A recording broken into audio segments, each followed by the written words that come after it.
All right, and welcome to the Inward Investing Podcast. I'm Mike Ritter, and I have a very special guest today, somebody I'm particularly excited about.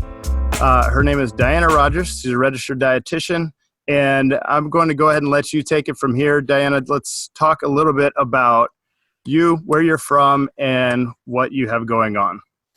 Sure. All right. I am a registered dietitian, as you mentioned. I am currently really cold here in New England, and I'm jealous that you're sitting outside. I live on a working organic farm. We're currently in lambing season, so we're having lots of lambs daily, which is kind of exciting, especially for the dogs. So we have a organic vegetable CSA, and we do pasture-raised meats here as well. And then my primary business is as a dietitian. So I have a clinical practice up the street in Concord, Massachusetts, where I mostly focus on weight loss, metabolic health, and GI issues. And I'm particularly interested in that intersection between sustainability and optimal human nutrition. And so that's really led me to a pretty active side job fighting for regenerative agriculture. Yeah, and to call it a side job, I think is an understatement. And we're gonna talk a lot more about that. But the regenerative agriculture thing, I think is something that the term might go over some people's heads right now. So I guess try to define what regenerative agriculture really means. Sure. Well, there are, everyone's probably very familiar with typical industrial scale agriculture with large fields of just one crop, usually heavily sprayed, not the best for the environment. Then when I started my blog, Sustainable Dish, the idea behind the word sustainable was better than organic, and really a type of farming that is benefiting the environment. And this new term, regenerative agriculture, has come out within the last couple of years and is sort of defined by the idea that, again, you're trying to improve the environment. So, and that the word sustainable really only refers to, maintaining status quo, which isn't really true. I think people that used to call organic, something that meant very different than what conventional organic has become, and the same idea with sustainability. So I think there's a lot of people that are concerned about our environment and health, and are looking at sustainability and trying to figure out how that fits in with diets, and most of them are getting it wrong. Yeah. And if, there's certain people in the world that idolize, sports heroes. There's certain people that idolize rock stars. I particularly get starstruck having dietitians on my podcast and like therapeutic doctors. I had Dr. Guillermo Ruiz on the podcast a little while ago. Like him and I hit it off really well. But I'm particularly inspired by people who are driven by a mission. Like there's a lot of people that are really good at their jobs. You clock in, you maybe treat clients well, whether you're a personal trainer or a doctor or any kind of service provider. But then there are some people that are just driven by a greater purpose. People that are driven by doing something that is larger themselves, or at least leaving some kind of footprint to help the next generation have it a little better off than the current generation. And you're one of those people to me. And if anyone were to go onto your social media or website right now, they'll see in the last couple of years, you've spoken internationally about this. You travel quite a bit. You are constantly writing. You're constantly putting out content that I feel like is top quality. But how did you get to the point where you are now? Like, where did this all start, and where did something maybe click? What were you doing prior to being a nutrition coach? And then what clicked there to make you say, hey, something's up and I want to take my life in this direction? Yeah. Well, it's a long story, so I'm going to try to not make it as old as I am. But I was really sick as a kid. I had undiagnosed celiac disease and didn't find out until I was in my mid-20s. When I got the diagnosis, I couldn't believe that someone could be gluten intolerant. I thought, that's what you eat. And so I was eating gluten products 3 times a day. When I was told to switch my diet, there were not a lot of gluten-free products out there. And the dietitian that I saw basically just gave me a bunch of coupons to some gluten-free processed foods. Like gluten-free crackers, gluten-free. Yeah, gluten-free frozen meals, things like that. And they were, over 20 years ago, that was pretty bad stuff. And so I went from my, generally low fat and, what I thought was heart healthy diet to a gluten-free version of that. And so I would have, maybe gluten-free toast for breakfast with a glass of orange juice. I would have a gluten-free sandwich with lunch. I would have gluten-free pasta for dinner, maybe with a gluten-free beer and some gluten-free cookies. So, but I was, not eating fat. I was eating mostly vegetarian, and I was never really overweight, but I definitely was in metabolic syndrome. I've saved all my labs from then, and I was pre-diabetic for sure. I was always hungry and always on this blood sugar roller coaster, and never really was finding the answers that I wanted, and kept begging my doctor to test me for diabetes. I knew there was something wrong. I mean, I would have tunnel vision and get like really sweaty if I, missed lunch by 10 minutes kind of thing. Yeah. My career at that time was working in the natural foods industry, and I was actually working for Whole Foods Market, approving all the gluten-free foods that were coming into the stores. And so I would, test the latest gluten-free brownie mix, and I'd be like, hallelujah, we have this new, it's even better than the one before, is gluten-free brownies or gluten-free lasagna or whatever. Now, what kind of position was that with Whole Foods? I was in marketing, but I worked with the director of grocery who, knew that I knew a lot about gluten-free products. And so he would slide me all the gluten-free stuff that was coming in. And it's funny because I still see him when I go to the Natural Products Expo and stuff. We're still friends. Anyway, once I had my second child, and I had gestational diabetes because I was just on such a crazy roller coaster. Wow. And that's really the first time I ever was aware of carbohydrates and so I was told to eat 30 grams of carbs per meal, so 90 grams per day. And to me at the time, that was like the most restrictive, horrible thing you could do. Like even just going, and that's not even really low carb compared to what, how I eat today. But, it just blew my mind. And I actually did feel better and did not gain a ton of weight with my pregnancy and had a normal, healthy pregnancy.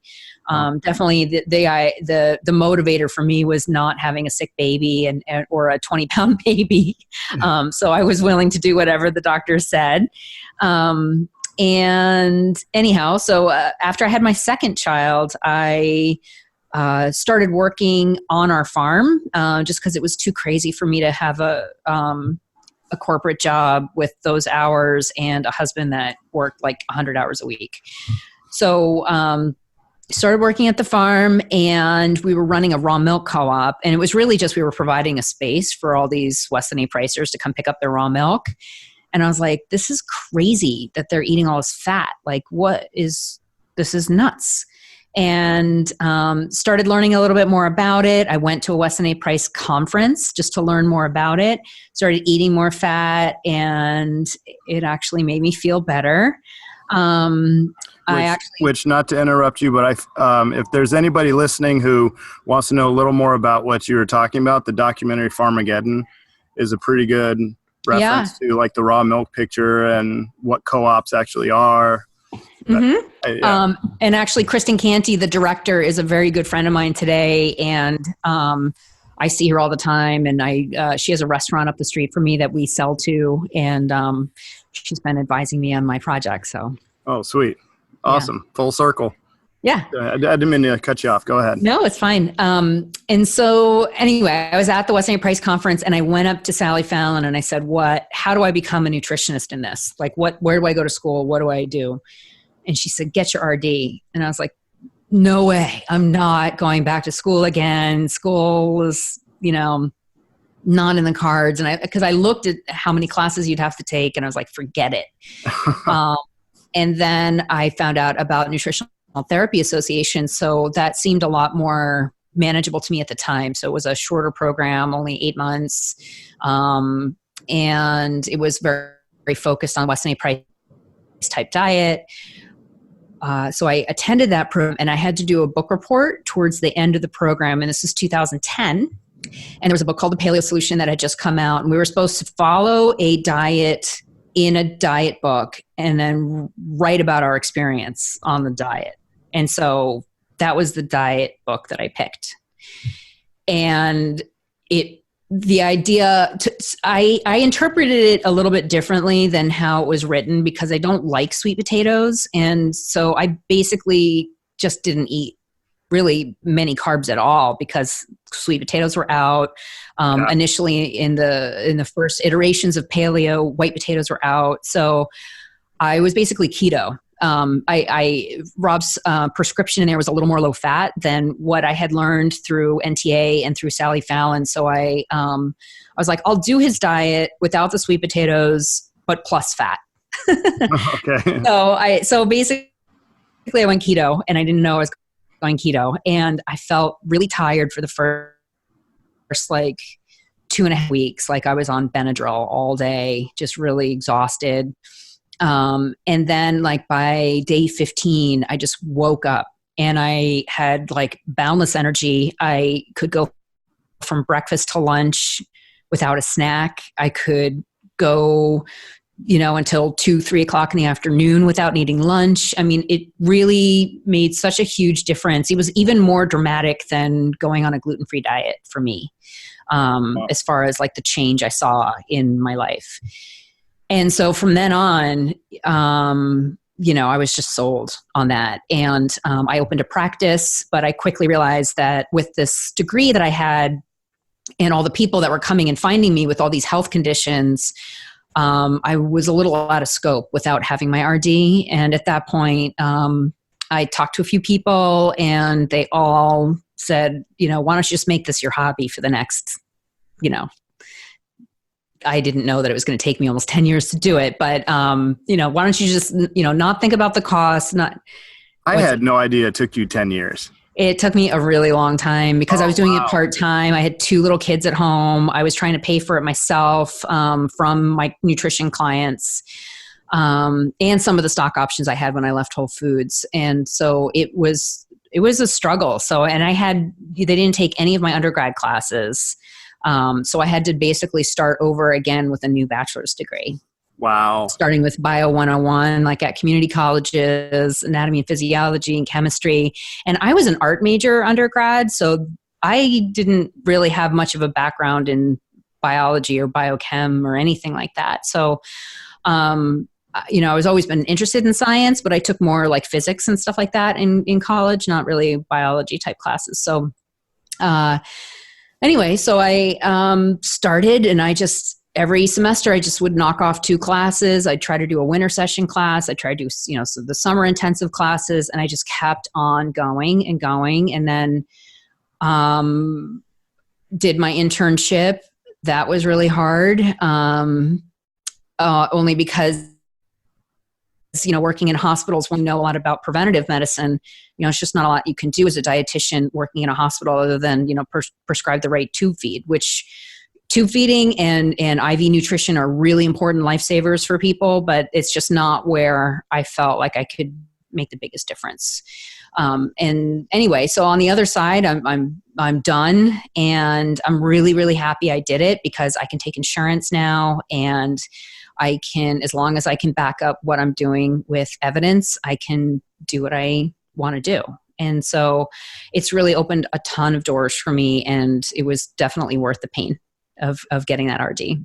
If there's anybody listening right now that's kind of on the fence about it, what would you say are the biggest I would say the biggest three differences that, once you get your RD license, what are you capable of doing? And when you say it opens doors, what do you mean by that? Well, in most states, you can't actually take money for nutrition counseling. It's illegal. And so only RDs can do that. And even in the states that you are legally allowed to do nutrition counseling without the RD, you can only talk about healthy eating or weight loss. You can't talk about even, you have celiac disease, here's the gluten-free diet. That's considered medical nutrition therapy. And in all states, only a dietitian can prescribe a diet for a health condition. So that's pretty huge. Yeah. And, from a liability perspective, I had a really scary story actually of somebody who was overweight. I recommended a low carb type diet to him. And 2 weeks later, he had a heart attack. Whoa. And if I was not an RD, I could have gotten really sued, especially if he had died and especially if he had a really litigious wife. I mean, he started eating bacon, had a heart attack in 2 weeks. Those are really scary, real situations. And it's usually not the person that you saw that would sue you because they're usually like totally on board with an alternative treatment like low carb or keto. Yeah. It's their wife or their brother-in-law or their sister or something like that saying, oh my God, you don't give someone with a heart condition bacon. Right. Yeah. As a dietitian, I'm completely covered. As somebody who doesn't have a degree, totally, completely could have ruined my life and my children's life. Right. Wow. Yeah. So that's why I recommend to people that are really serious and they want to do this full time, get the RD, because the other things too is, that you can see a much wider variety of patients if you can take it. So you're seeing a lot of people that maybe can't afford to pay $200 for a nutrition consult, but they can afford a $30 copay because they're covered for insurance. There's a lot of people out there that are just looking for a dietitian that's covered by insurance, and then they find me sort of by default, and they luck out that they got me instead of another dietitian that might have told them something totally different. And just for writing books, for that authority with the press, all those things, RD is pretty much required, I think. Yeah. It's not the education from becoming an RD. That's not where I learned what I'm doing. It's just that credential. Which is pretty wild. Like in some cases, I feel like personal training is very similar where, you get a lot of certifications, but you learn a lot by doing and getting around really good mentors. And it's not that it's not important. It's just, you learn a lot more by being mentored by people who have success, I think. But you mentioned something a little bit ago about the book, The Paleo Solution, and Rob Wolf's the author of that book. And that was one of the cornerstones for me as well. And part of my evolution as a coach, I started researching stress. I started researching, blood sugar, cortisol, hormone dysregulation as a coach, because you end up getting a lot of people that have, this metabolic syndrome that you mentioned before. And even, as you were talking about your past laundry list of symptoms that you were dealing with, as people are listening to that, I'm sure it sounds like a lot, but it's actually very common that people are walking around with those kind of things on a regular basis and just learn to live with it. So as I'm getting people into the gym who are experiencing this, people that are CEO level attorneys, people that work 60, 70 hours a week, dealing with this chronic fatigue or metabolic syndrome, my life started shifting that way. And I actually reached out to Rob as I was writing a massive article on hormone dysregulation. I've been a fan of his blog for a while, and I actually reached out to him, and he let me post it, and I actually started writing there, and that's when I learned about you, because you were also writing for Rob's website at the time. And then you and I officially met at Paleo FX, and I believe 2015.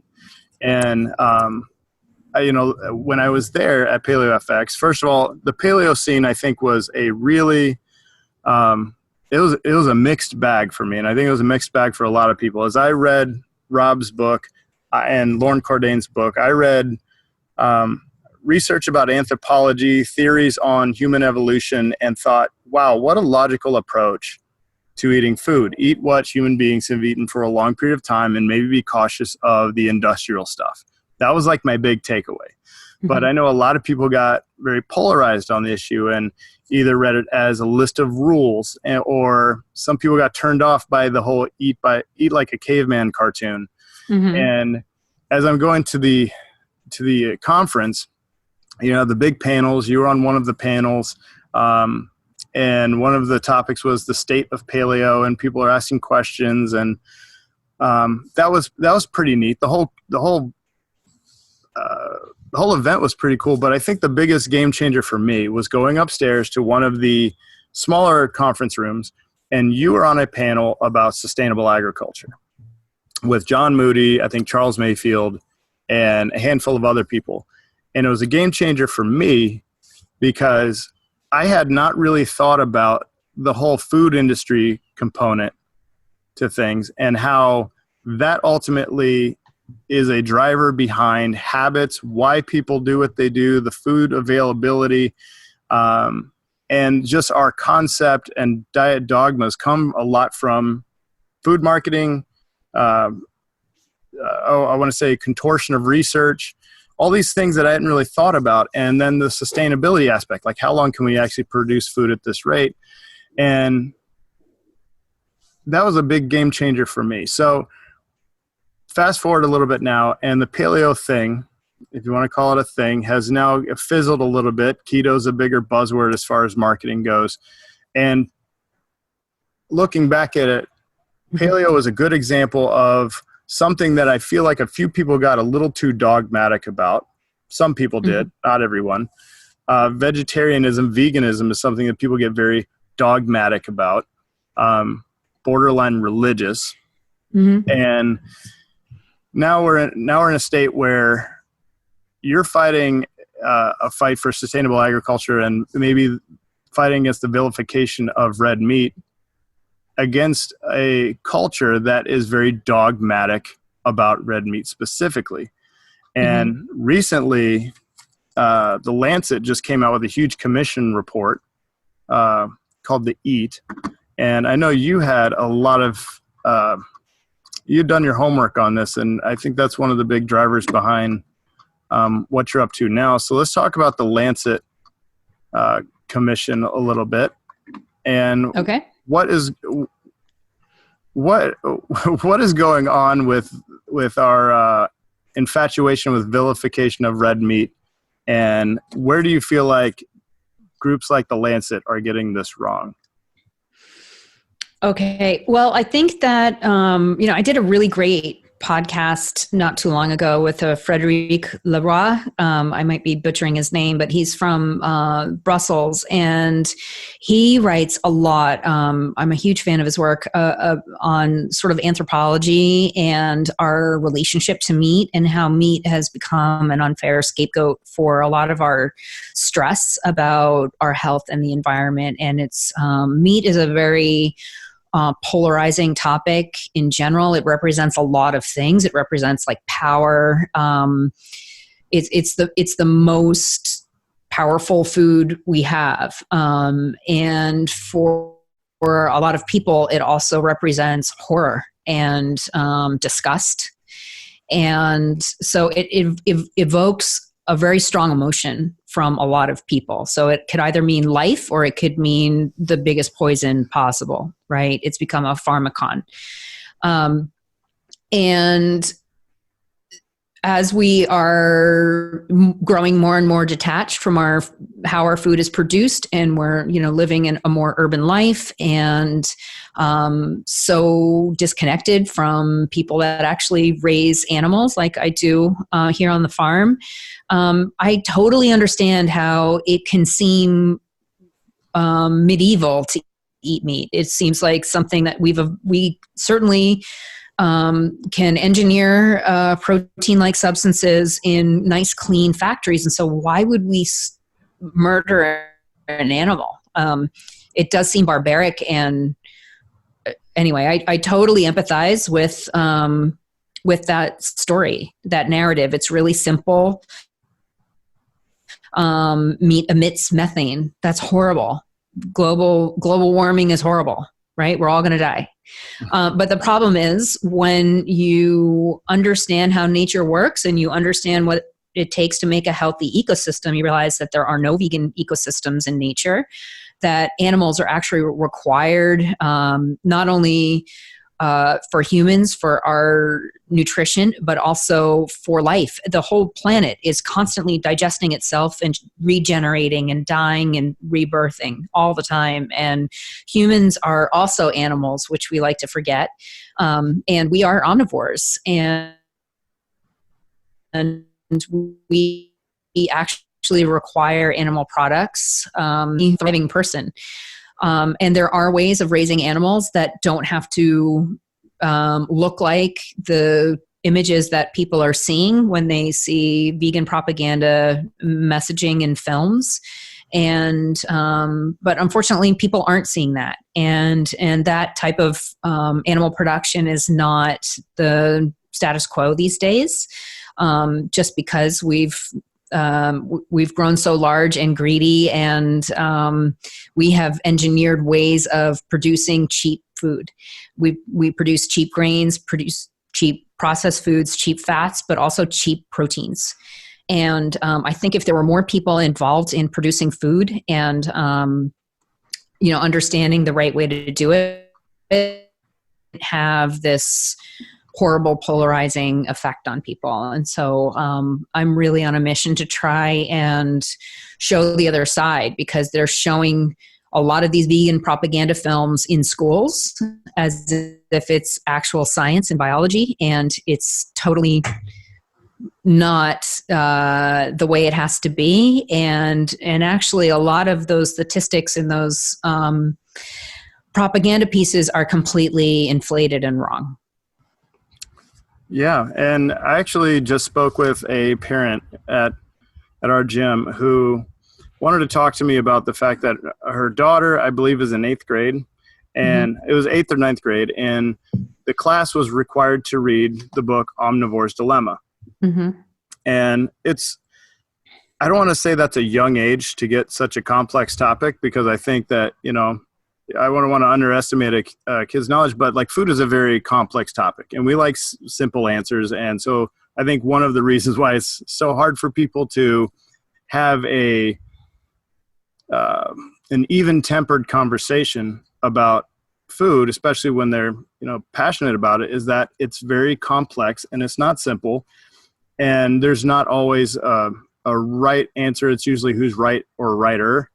Well, there's some wrong, but it's very complex. And so anyways, this girl comes home and she wants to go vegetarian immediately. Tells her mom that, she's gross for eating meat. She can't believe what was going on. And then she watched the film, I believe, What the Health. And so she basically got shocked into becoming a vegetarian. And I'm not making a case one way or another for vegetarianism, but what I do feel like is somebody like myself who did not grow up on a farm, who never had to raise an animal, and maybe it might be till I'm a teenager when teenagers are a little more vocal about things and can be very passionate about what they believe in, whether or not we understand it. We remember what it's like to be teenagers. But when you have no experience with something, then all of a sudden you see gruesome images of animals being killed, and all of a sudden it's not that you didn't know, it's just now all of a sudden you realize it really hits you that, oh, animals are killed, and now all of a sudden it becomes a shock factor, which maybe creates a dietary opinion based on that. And I'm reminded of one of the stats that I was very surprised about. The USDA has a stat that I believe in 1856, 60% of all Americans lived on farms, and now it's less than 2% of people live on farms. It's just an example of how detached we are from our food source. So what are some of the experiences you have reconnecting people with food source, and how do you get people involved with maybe avoiding this knee-jerk reaction and maybe integrate slowly into it? Right. Our farm, we have a K-8 elementary, middle school that comes here 3 times a year, each grade. Awesome. Awesome. And they can walk, which is really cool because they don't have to hire a bus to drive them. They come in the snow and the rain. They come watch the sheep shearing. They learn about soil, everything. And so that's one thing that we're doing here on the farm where I live. I'm not running those groups. We have an education manager that does that, and I think it's super important. On my end, I try to do things in a more global way. I was halfway through writing a book about the nutritional, environmental, and ethical case for meat, and trying to make it sort of layperson accessible when What the Health came out. And then I decided, if that doofus can write a book, I can write, or if he can make a film, rather, I can do a film. Right. So that's when I found a director, came up with a treatment, and did this crowdfunder last year at this time that got us going. And so we're kind of in the middle of production on our film. And it has transitioned from a feature film into a docu-series because we just felt like there was a little too much information that we wanted to try to get across in one story. And so we're going to break it out into sections. Yeah. And I also have a book contract now with Rob Wolf. So we're co-writing a book together that is going to be the film's companion. Wow, that is going to be absolutely awesome.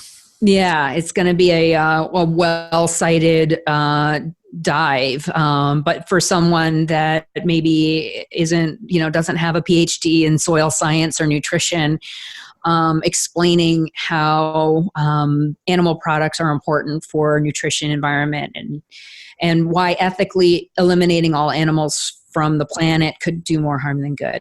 So those are the 2 big projects that I have going on right now. And a bunch of other side things have spun out of that. So I have now, my life has almost completely been taken over by all this meat stuff. We're still fundraising for the film. We're still filming the film. The book is almost done. And I have a lot of really big plans for distribution and promotion of all of this. And I'm still seeing patients. On the side, I have That's another. You said hobby. That's what you said hobby earlier on. I know better. Yeah. You are.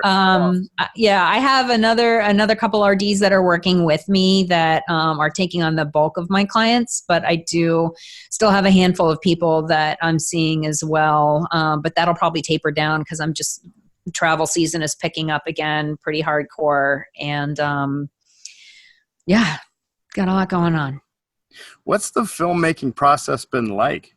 What have I don't know, what are some of the It sounds so much more fun than it actually is. It's super stressful. It's super stressful to raise money. It's not my wheelhouse at all. I'm a dietitian and live on a farm, and I know about cattle and sheep and carrots. So that's been, learning about how that all works has been interesting. I have to do a lot of big pitches to large companies it's quite intimidating. The actual process of making the film. So my job on the film is, as the producer, I am like the mom of the film. So like I have to book all the travel, make all the budgets, figure out the flights for everybody, where we're going to stay, which Airbnb we're going to stay in, where are we going to shoot the interview, how many cameras do we need for this shoot, where are we hiring local people, or are we going to fly in the crew that we normally use, and what makes the most sense in this situation.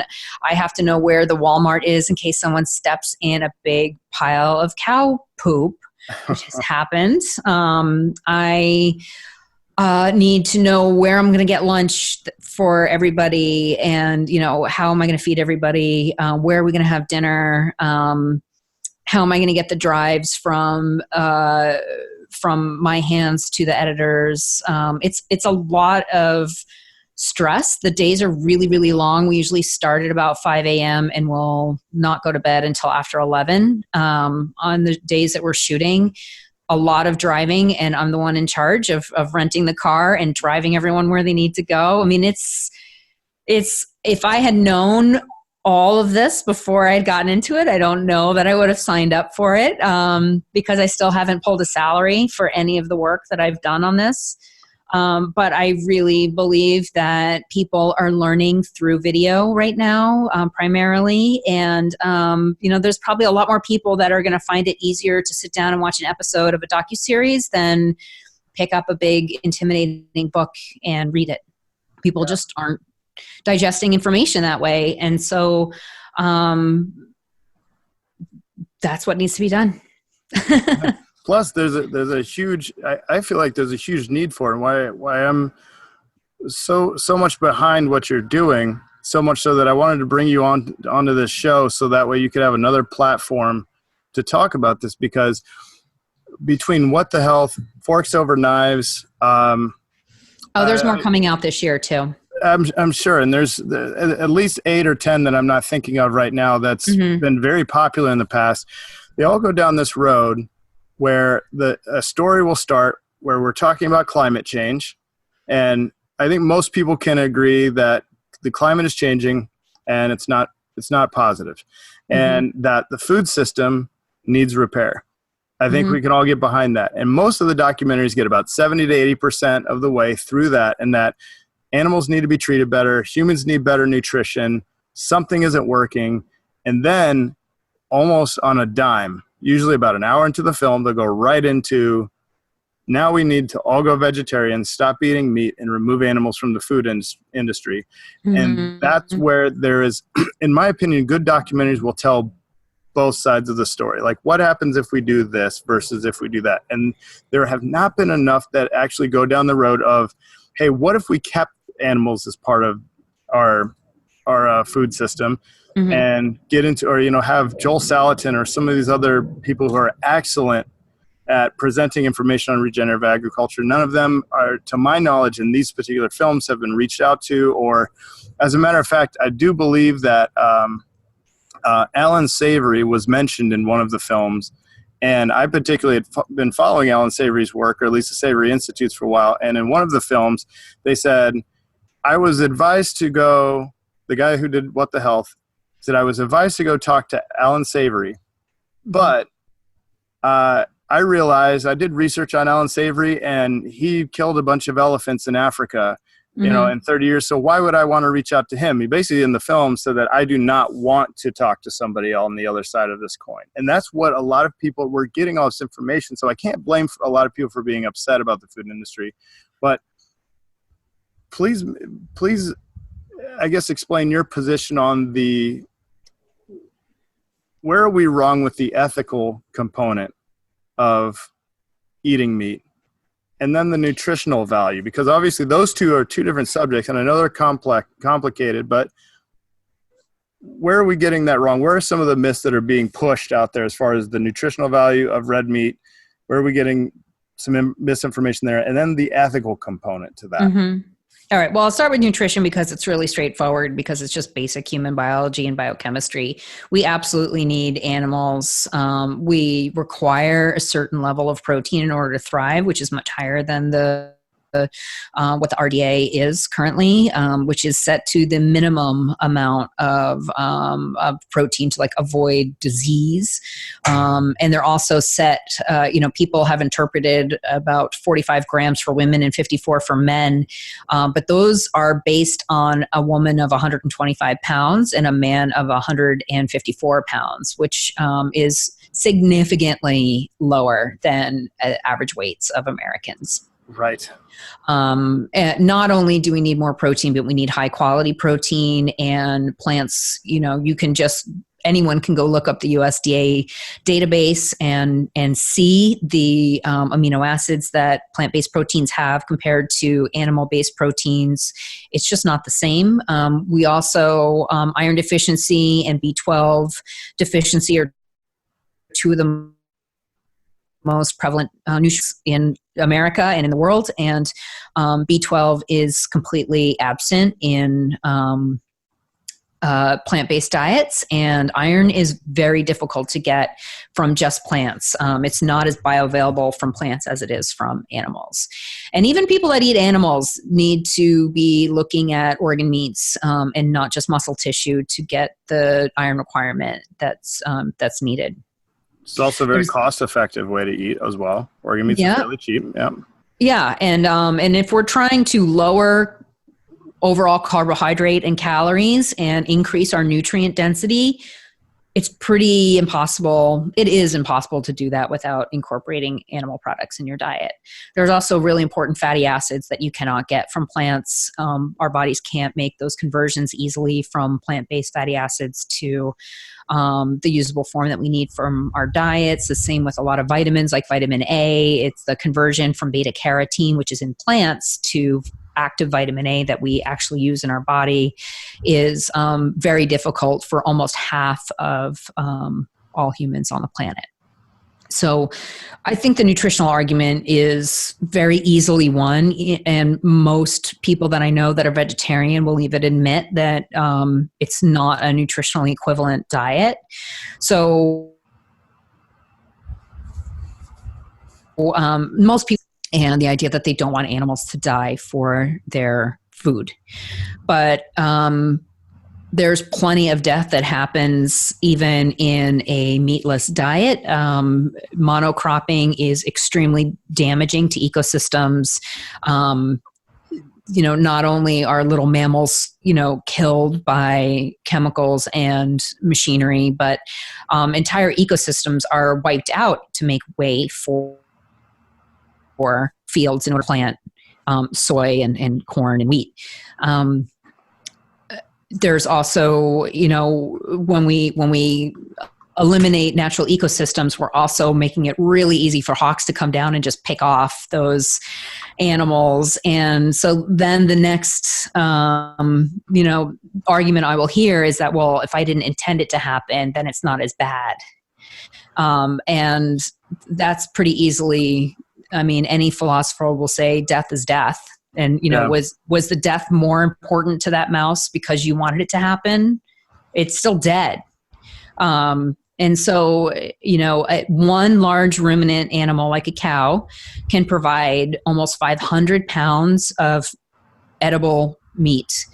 And if it's raised in a good way, using intensive management where they're rotated frequently, increasing biodiversity, increasing the water holding capacity, nourishing the soil, that's one death versus all of the ecosystem destruction, all of the pollinators lost in conventional grain production. And so I think we need to be eating more animals, but more animals that are eating less grains and less grains overall in our diet. Yeah. And I think there's an assumption that if we eliminate livestock from our food system, that it's even here in the Lancet that right now that as far as corn goes specifically, I believe 80% of our corn grown goes to animal feed. And in the Lancet, it says there will be a 75% reduction of yield gaps on current cropland. So they're assuming that all of this extra corn that we're farming will now go to humans. And from what I understand, the corn and some of the grains dedicated towards livestock feed is not edible for humans. Am I correct in that? So many things wrong with that statement that I don't even know where to begin, but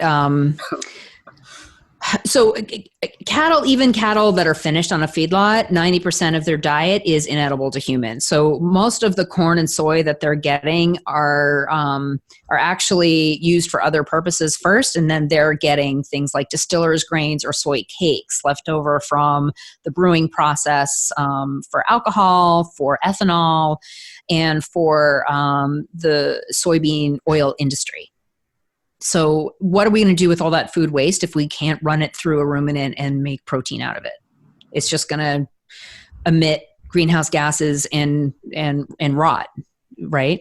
Yeah. And so cattle are actually extremely efficient, even feedlot cattle. And this is where a lot of people get really cranky at me. But, as a dietitian first and as a clinician first, I talk to people about what is the most nutrient dense food. And there's not huge differences nutritionally between feedlot finished beef and grass-fed beef. There are some differences, but they're not gigantic. We're just not seeing huge evidence. Grass-fed dairy, there is significant differences because it's a more fatty substance, and the difference really is in the fatty acid composition of dairy. But when we're talking about a steak versus a steak, I want someone to just eat a steak if they can't get a grass-fed steak instead of that Twinkie or that Ding Dong or whatever, that soybean cake or whatever. And then, once we look at the environment side, well-managed cattle are benefiting ecosystems, them to, help sequester carbon, which is something that we need to be doing. And grasslands are our biggest opportunity right now in order to have a carbon sink. And we can do that with cattle. We can't do that with soy or corn. And so we need to be eating more meat for our health, and we need to be eating more better meat for our ecosystems. To help actually regenerate land. Mm-hmm. And why do you feel like the vegetarian or the vegan picture, the vegan euphoria is gaining steam? You shared something on Facebook today, which I shared with my audience, and that was a big picture of Bill Gates tweeting out a statistic on the environmental hazards of livestock. And, I don't think a lot of people realize how many, that there's actual science that proves that there's a benefit to having livestock and cattle as part of regenerative agriculture, but then it's kind of being shoved to the side by a little bit of star power on the other side, and a lot of money. What do you think is really fueling that? Why is there such a big push from people with a lot of money and celebrities that are pushing this agenda?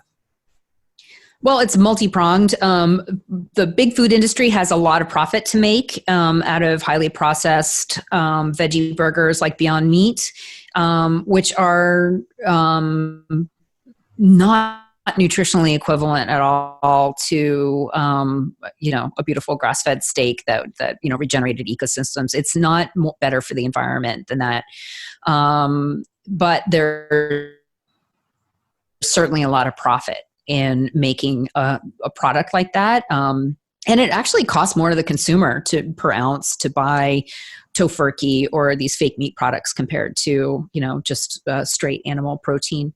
Lab meat, there's even more money, right? Lab meat is all about intellectual property and owning patents to things. And it's convenient for them that it's fitting into this narrative right now of everyone's concerns about the ethical treatment of animals and the environment and health, but that's not the agenda of big food. Big food, who corporations like Nestle that paid for the Eat Lancet paper to come out, are using vegan and vegetarian minded groups to push their message. And it's the biggest form of greenwashing possible. Wow. And, I feel like I got to put kid gloves on a little bit while I'm talking to some people about this. And I know you get occasionally, maybe it's not as bad on your end, but occasionally, as I'm going through some of your posts, you deal with a lot of backlash on this. It's not occasionally. I think I was being mild, and I think it's not mild. It's really because this has taken over as people's religion. Diet is religion to people, and the problem is people who eat meat and are healthy are like, whatever. If they don't eat meat, then more for me, and that's really, really dangerous thinking because these organizations that are pushing these agendas are actually influencing policy. A meat tax was something that I saw coming from a really long time ago. I think in 2015, I wrote about it. Yeah. Everyone thought it was, I was crazy. I even thought maybe they're right. Maybe I'm just like thinking that they're way more sophisticated than they are. But you know what? It's an actual reality that could happen. I know in California too, we've got Meatless Mondays happening in Berkeley with the Berkeley City Council. We've got LA. They're trying to get a law that restaurants have to serve vegan entrees. Like they're now trying to coerce private businesses to cater to their ideology. And, I don't require restaurants to serve gluten-free entrees to me. Like I'll just go to a different restaurant or I'll figure it out. I bring my own food with me. This is they're making schools vegetarian. That really kills me because for a lot of kids, this is the most nutrient dense meal that they're getting. And to eliminate meat and say that was the bad part when it's really the processed food and junk that's in the school lunch. I mean, it's absolutely enraging to me that people in the real food community are just sitting back and letting all of this happen. It's totally not okay. And it's not fair that I'm the only one that's screaming about this. I'm glad that Rob has my back on it and is, taking a more active role, but it shouldn't be just the two of us. I've had a lot of meat companies tell me that they didn't want to support my documentary because their competitor was supporting my documentary and it would look bad for their brand. Wow. And I'm like, wow, we're never going to get anywhere with this. So I am pretty fired up about this. I think we are really underestimating the amount of money and organization that these vegan groups have. There was another organization that has just offered the Pope $1 million donation to the Catholic Church if he goes vegan for Lent. They want to use the Catholic Church because it's just such a huge powerhouse of education and influence over people to push this agenda. This is not okay. Yeah, it's horrifying to me as a parent because I have the insight as a professional, but then also as a parent that I know that the horrifying thing about this is that it influences people's decisions. When they walk into a grocery store, they will make buying decisions based off of this information that is incomplete or biased or sometimes flat out wrong. And then I know how influential the behavior of a parent can be on a child and how that can stick with a child late into their life if they're introduced to an idea as the truth. Mm-hmm. We mentioned the word religion, and they're even using a religious figure to help promote it. And they're using these things which can be psychologically damaging for a lot of people that are growing up in this environment. And that's another reason why I'm so fired up about your documentary actually getting put together, because I feel like people need a complete story on this. But then what kind of kickback have you gotten aside from what you just mentioned? Have you gotten any kickback while making your documentary? What have you dealt with as far as emails and treatment, and what have you, I guess the stuff you can mention publicly, like, I mean, it's, I have a delete button and it's fine. We're out filming and we're not like, we're just doing interviews and we're spending a lot of time on ranches. And so, mostly we're getting, thank you for doing what you're doing. I actually get those a lot more than I get the hate mail. I applaud the passion. I'm obviously a very passionate person. I applaud the passion from which the vegetarian and vegan energy comes from. I just think that we've come to different solutions, and I see things as whole systems, and I have a different solution. Yeah, and we're just presenting that, and I applaud you for that. And just know that you have one more person in the United States that is totally behind you. And Thank you. you need to get this thing done because there are not too many people that are willing to do it. And the only way that you're getting this done is through crowdsourcing. And tell us right now, because I want more people to know exactly how to help you if they can. Mm-hmm. How much more do you have to raise, and what kind of funds are we looking at that are still out there that you need to get? Well, we have a couple different scenarios. So we have like this is what it could look like if it was 3 episodes. This is what it could look like if it was 6 episodes. I am talking to some pretty major foundations and corporations and even investors for the project. The crowdfunding is super, super helpful, and people can just go and donate. And we are those monies come in through a 501c3, and so it's all tax deductible, and that's all on sustainabledish.com/film. So we have a long way to go to do it the right way. So there's a lot of really bad documentaries out there that are budget documentaries that are only seen by true believers. We're trying to really move the needle in a really big way, and that requires pretty significant funds. We're not doing, lavish accommodations or, again, I have not been a salary for all the work that I've been doing on this. We're totally being as economical as possible, but we also need to have a really high production value because this needs to compete with, this will be the one antidote to the, however many anti-meat messages that are currently out there. Okay. So. Well, I'm gonna put a link in the show notes where people can donate to you, and I really hope we're able to move some kind of needle for you, because you yourself are a needle mover, and we need to put more effort behind you, or at least some kind of support. But we don't have much time. I want to wrap up in a minute, but this is the Inward Investing Podcast, and it's geared towards inspiring motivated people who sometimes get so wrapped up in their mission that sometimes it's hard to lose sight of yourself. So I just have a couple quick questions that I want to know from you as you go through this whole mission-driven business, and you are taking care of kids, you're taking care of your business, you're putting together a documentary. What are some boundaries you've set up in your own life to make sure that you don't burn out, to make sure that you're actually taken care of?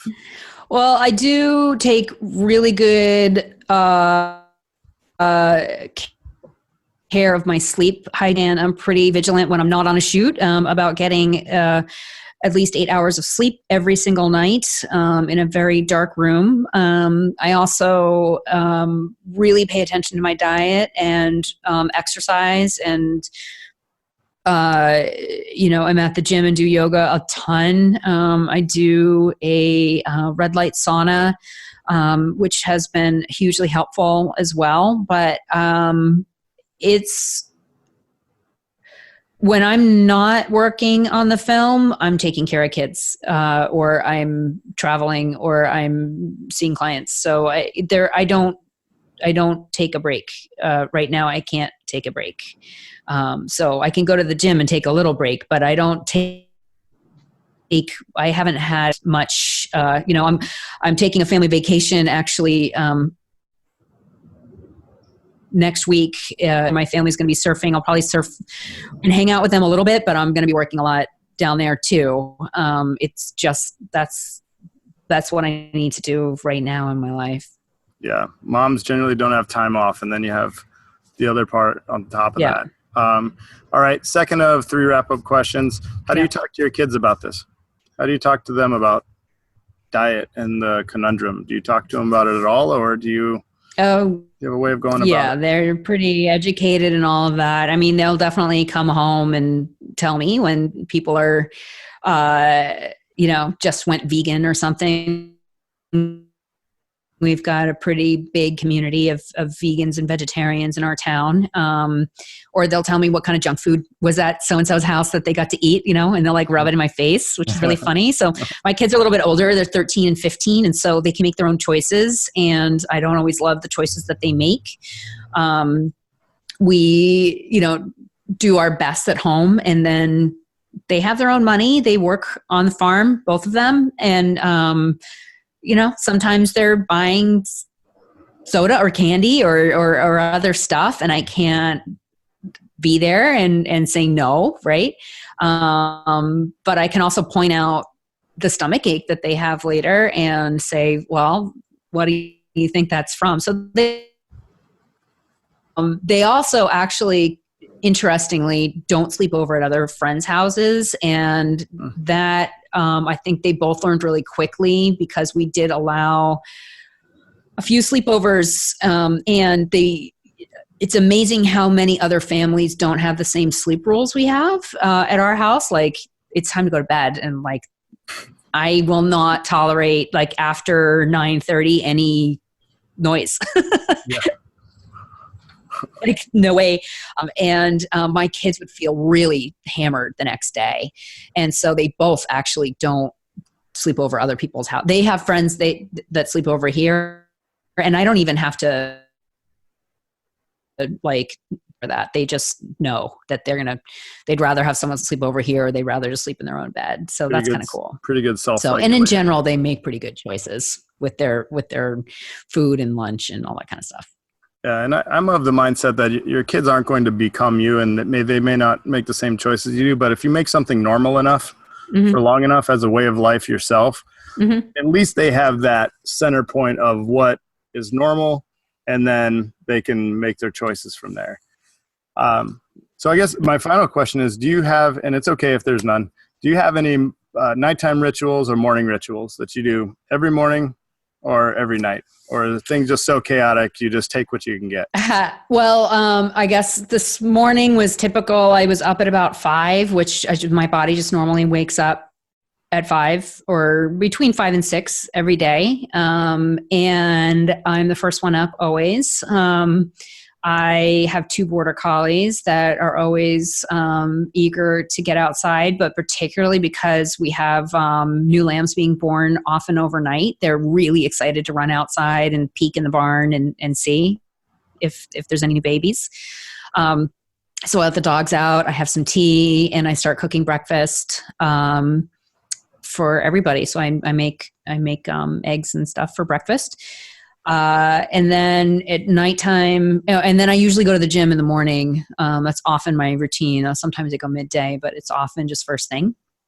At night time, after, when I'm getting ready to go to sleep, I hit the sack at like 9:30, and I'm just out, and it's pretty close, or even sometimes earlier than when my kids go to sleep at this point, and everybody better be quiet. So I wouldn't say that there's like elaborate rituals right now in my life. It'd be nice if there were, but it's just not how it is. Yeah, that's cool. I like to ask every guest, see if I can get a consensus, but so far there is none. Yeah. Well, that's all I have for you. And, I can't thank you enough for taking time out of your day, out of your month, or spend this on the podcast. And again, I know somebody's going to get a lot out of this. You do a lot of really good work, and as many people as possible need to get behind this film to make sure it gets done. So I guess we'll go ahead and wrap it up. This has been the Inward Investing Podcast with Mike Ritter, and I will see you next week.